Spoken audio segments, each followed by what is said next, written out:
Hello? Yeah.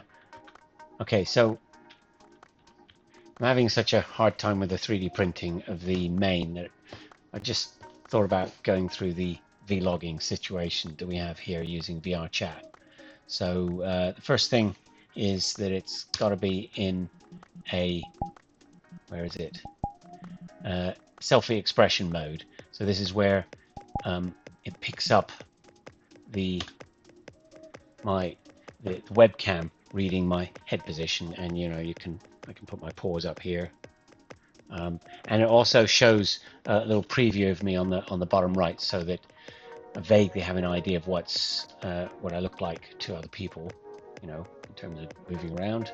But that's not what we're going to use in the actual webcam, in the actual vlogging situation. What we're going to do is going to go to a green screen room. Oh yeah, just a quick look at what goes on in the OBS situation. There we go.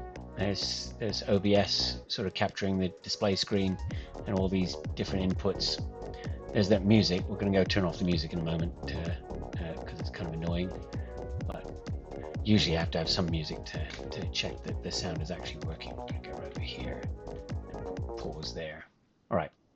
So let's go find this green screen room. Go here, hit worlds. Uh, My worlds recently visited. I've seen it recently. This is the interesting one. I'll go join him.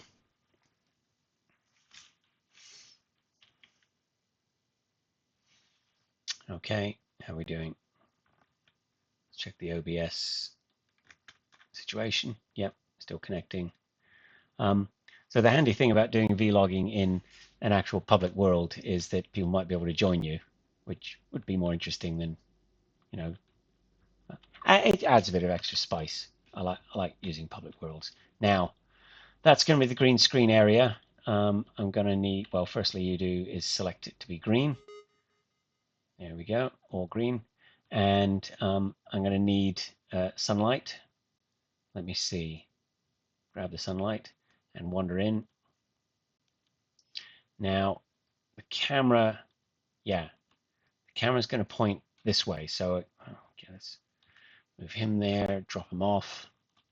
And then we also need one of these lights there to make it nicer. Wander in here. It's going to be, let me see. So I'm going to be facing that way. I can always keep forgetting which way around I'm going to be facing. So also we need to spawn off a camera like this. It's going to be a stream camera. There he is. And the camera doesn't show the grid and stuff because it's specially been arranged to be useful for this purpose. Let's see. So we're going to have to spin the camera around.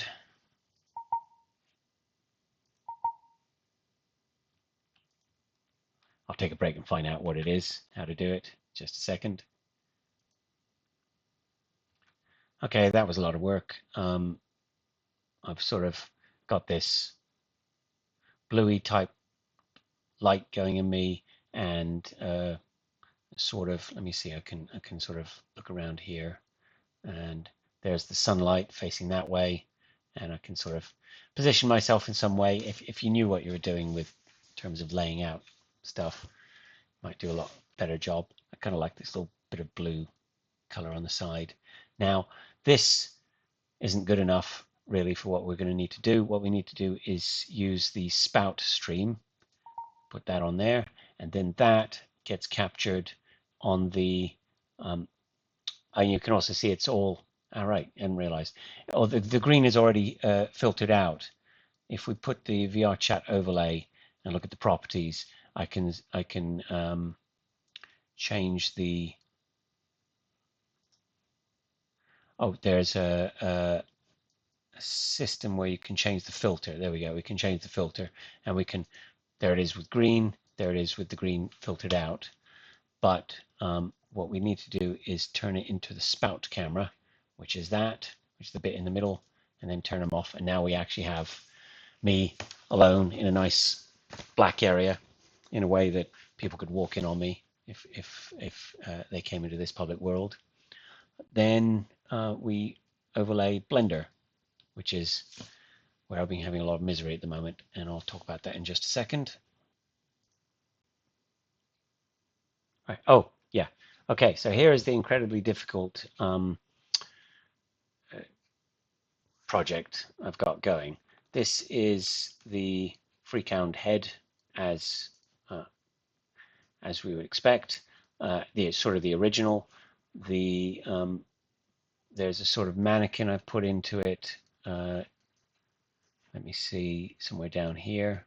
There we go. So there's like a face, and it's quite obvious there's a problem that there's no way to see through the eyes. So I had maneuvered the eye socket a little bit wider, so now it's got some visibility. You also notice that this is the thing that I made recently as an experiment. I've trimmed off a few lumps there, but more or less got it working. You also notice the head pokes out through the top, which is unusual for a fursuit head.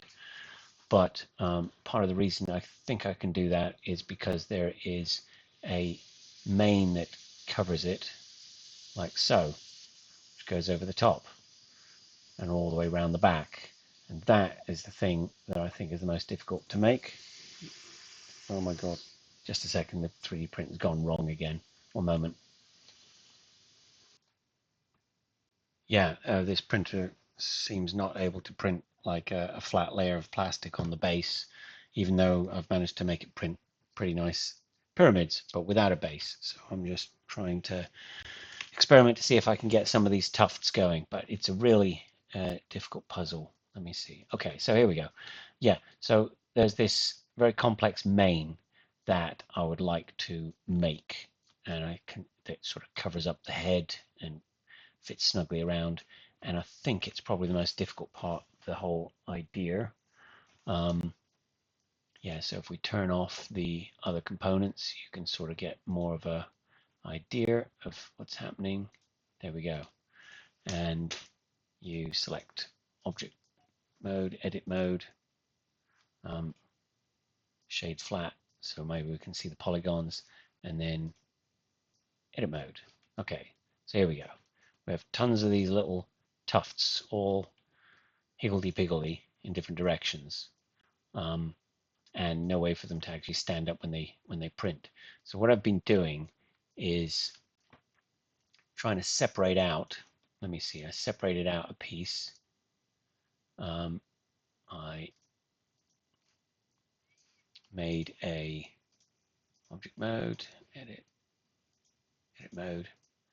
I started adding in some sort of faces to divide out kind of compartments in here. So if I can print something which shares one of these faces like this, like that, and maybe up to here, like that, then there's a chance if it prints up that face, then I've got a little piece of something that I can glue the components together, and then I have to work on each compartment on its own, because this is far too big an impossible job at the moment. So I took a small piece of compartment. There we go. That's one compartment that I've been working on. Let me just see what I'm doing for a moment. Right, I don't want these videos to go more than 10 minutes long, really. So if we consider this first compartment here, which was like this, all right, I copied and separated that out into and moved into this piece here, which I've moved upright, and sort of extended down a skirt. Let's see, you go back to edit mode. Yeah, so you can see something like this. And I tried to print that out, but the problem is there's far too many kind of, you could call them arches, but things going down on the inside that would be unsupported. It's a little more obvious if I do a sort of slice through here, and you can see this whole ridge here wouldn't be supported, and so you'd have to find some sort of material going in there, and the software is not very good at dealing with that, because normally what you do when you have this is you would apply a solidify operator onto it, which I guess we have that there, and you would edit mode and you would apply it, okay, and then have another look at the object, and it's sort of got this extra, has it? It's got this extra thickness, which is all janky, and it's not very good at doing it. So what I've now tried to do is break these things down into even smaller pieces. Okay, right. So I took away this tuft here and separated it out, as you can see, and I've already trimmed. So this was already four tufts. I've already taken one of the tufts out and moved up there, and I'm attempting to print this one vertically starting at that bottom, and I've got a sort of second tuft here, which I'm not sure which piece this is from. Maybe it's that little area there, and separate it out as well. I haven't removed it from the residual, and then I'll have to probably have another cut here, and it's really difficult working out how to divide up these sections. So I mean, let's see. Yeah, so you got a section like this, and it's, yeah, that's the sort of going to be the mating surface. And then because you have to print stuff standing on the base, I've extended down the rim down to the floor. And because it's not so good at 3D printing, at Blender isn't so good at doing these offset insides, I'm using 3D printing software to shell this shape as follows. Yeah, here's the 3D printing software of one of those weird iceberg tuft things with the skirt extended down.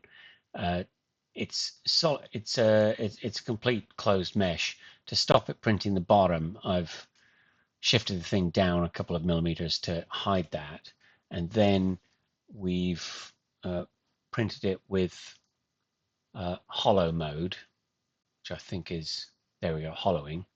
And then when it's printed, when it's designed, we can sort of see what it's going to try and do.